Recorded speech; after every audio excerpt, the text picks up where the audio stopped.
Much like your average geriatric, I can't remember much of my life prior to the Obama administration.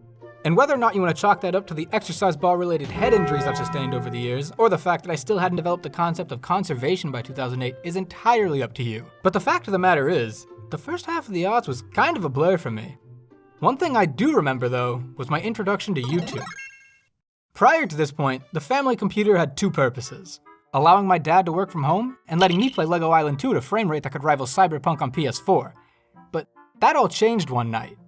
I remember my dad calling me and my sisters into his office to show us something that a coworker had sent him. I remember all of us squeezing in around the monitor for the very first time to catch a glimpse of something that would ultimately blow my mind. A video of a man snowboarding. Sure, I guess the video was cool if you're into watching winter sports clips in a resolution with the same numbers as a Phoenix area code, but it wasn't the video that I remember so fondly. It was the revelation that the video helped me make. That my Lego Island box could watch videos too. Despite the fact that I was 7 and still thought my stuffed animals would feel left out if they didn't get their turn sleeping in my bed, my parents did allow me to use YouTube if I followed two particular rules. I could only watch it if my parents or sisters were with me, and I could only watch music videos for country songs, like the one where the guy ties his girlfriend up in his basement and tries to seal her in there like some weird Alabaman cask of Amontillado. This would have been an effective way to keep me off of YouTube if it weren't for the fact that we had my grandpa's old iMac G4 in the basement, which meant no stinky sisters, no parental guidance, and, most importantly, no restrictions. I now had complete, unadulterated access to old YouTube. In its early days, YouTube was an unbridled bastion for creativity filled to the brim with incredible content made by people with a passion for creating, and also Tay William Johnson. He was there too.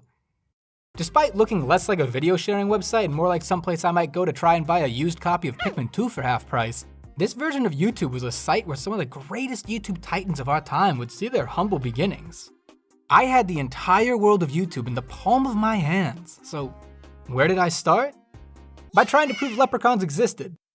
Yeah, I'm not really sure where it started or why it persisted, but as a kid, I was convinced that ghosts and leprechauns were real, and would spend my first 3 years on YouTube watching such classics as Ghost Girl, Relaxing Car Ride, and The Leprechaun Kills a Man with a Pogo Stick, which really was the fun and wholesome content 10-year-old me needed to see. And I was able to find videos like this because in its early days, YouTube was just full of people trying to lie to each other. I'm not really sure why. But what really sent me down the YouTube rabbit hole was Pokemon. I figured if I could find videos with ghosts and leprechauns in real life on YouTube, searching up Pokemon in real life might bring me similar results. Like this weird Norm Macdonald sketch with a man in a skin-tight Butterfree suit. And it also led me to Smosh. Smosh had to have been the first actual YouTube channel that I watched. Before this point, I just kinda watched random videos that showed up in my search results, but Smosh was the first channel where I wanted to watch everything they made, even if it was Lunchtime with Smosh. I liked them because they made videos about stuff that I liked and were funny, but also made some incredibly inappropriate content for a child to be watching. Kids today do not understand the fear of watching Smosh on the family computer, worrying that at any moment your parents could walk in and hear frick or boobs or see Anthony Padilla dressed like a spider, all of which being equally difficult to explain. In fact, a lot of the videos at this time were definitely not meant for children. Aside from customizable channel pages and a layout that looked like it belonged in an AOL chat room, old YouTube had this really cool feature called not having a for kids option, so looking up videos like Pokemon could theoretically bring you to a channel that would expose you to cleavage and teach you fun new words that society does not accept anymore. Thank you, Smosh. It keeps me up at night knowing that Smosh might have been someone's sexual awakening. It's not like channels at this time were trying to make videos for kids, they were just making videos on subjects that they enjoyed, and during this time, YouTube allowed them to. Smosh wasn't the only channel like this that I watched, though. My interest in Smosh led me to discover Fred, which led me to discover The Annoying Orange, which led me to discover a channel whose name I don't want to risk saying out loud, so we'll just call him Nigahiga. And by the way, I know this is all very scatterbrained, but apparently, according to the Annoying Orange wiki page, they had Academy Award winning actor James Caan of Godfather fame on the show to play Jalapeno. And I have no idea what to do with that information, so do with that what you will. My point is, old YouTube made it possible for you to find a lot of these creators very easily because of how strong these communities were.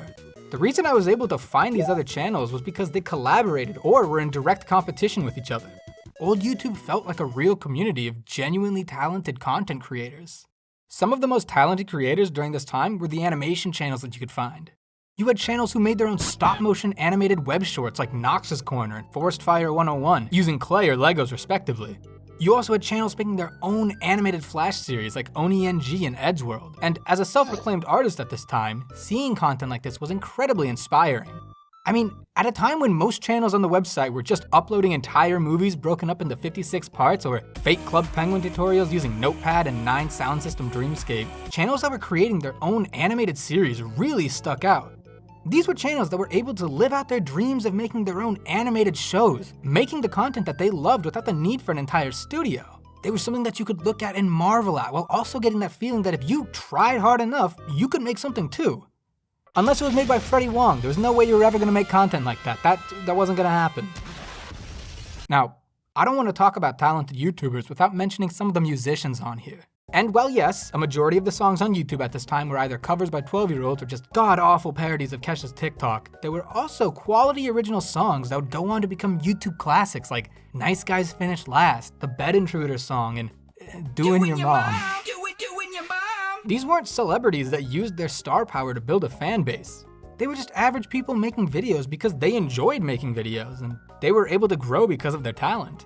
And when I say average people, I really mean average people. Some of my favorite videos that I watched as a kid weren't made by massive channels like your Philly D's or Dane B's, though I still am a very big fan of that Peeps video.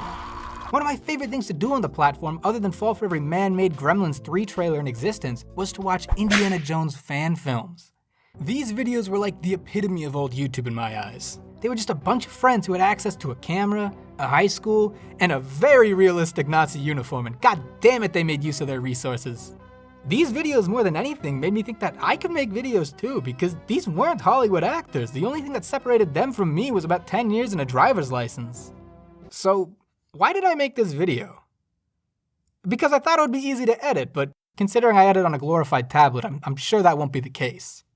But I also made this video because I've come to realize that a lot of people who use YouTube these days are children.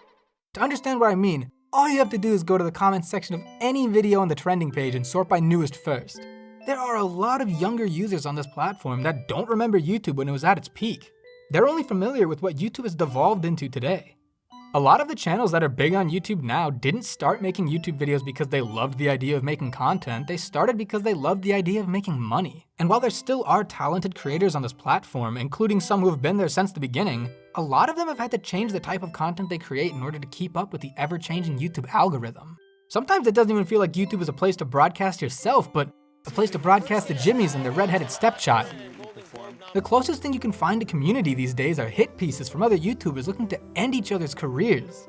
I made this video because I wanted to use my massive outreach to show some of the younger users of this platform what we are striving for when we say we want YouTube to change. Does this mean we want everything to be like it was back in 2010? No, I think we could do without the Ray William Johnson songs. Doing your mom, doing your mom. Old YouTube made it awesome. Is that how you say his name?